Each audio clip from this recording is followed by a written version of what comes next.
তো অঙ্কটাতে কি বলেছে, 1550 টাকাকে দুটি ভাগে বিভক্ত করে 5% এবং 8% হারে জমা রাখলে 3 বছর পরে 300 টাকা সুদ পাওয়া গেল।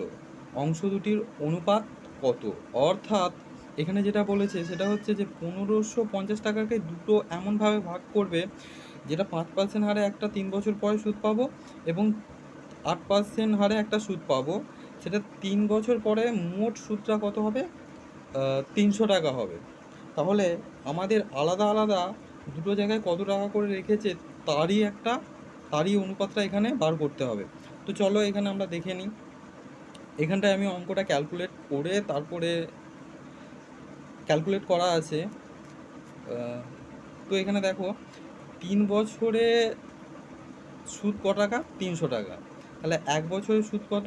300/3 সমান হচ্ছে 100 টাকা। ঠিক আছে, তাহলে 100 টাকা সুদ কত কত টাকার ওপরে? 1550 টাকার ওপরে 100 টাকা সুদ। তাহলে 100 টাকায় কত, মানে পার্সেন্টেজ আমরা বার করছি, মানে হচ্ছে 1550 টাকায় সুদ হচ্ছে 100 টাকা 3 বছরে। 3 বছরে আমরা এইখানে বার করেছিলাম 3 বছরে 300 টাকা। তাহলে 1 বছরে কত? 100 টাকা।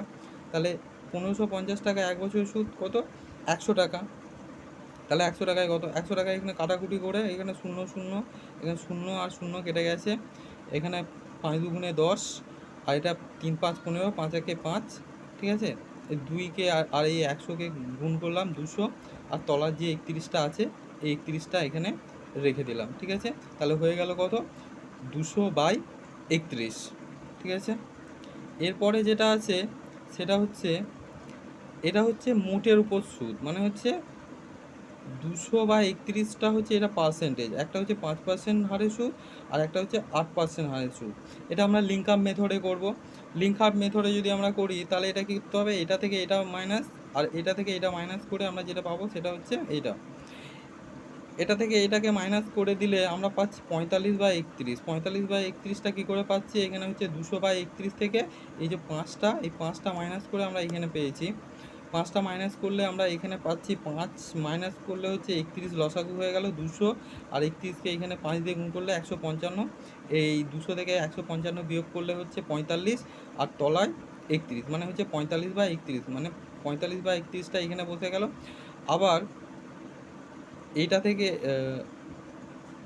45/31, আবার 8 থেকে 200/31 বাদ দিলে, মানে 8% থেকে আমরা যদি 200/31% বাদ দিই তাহলে কী পাবো?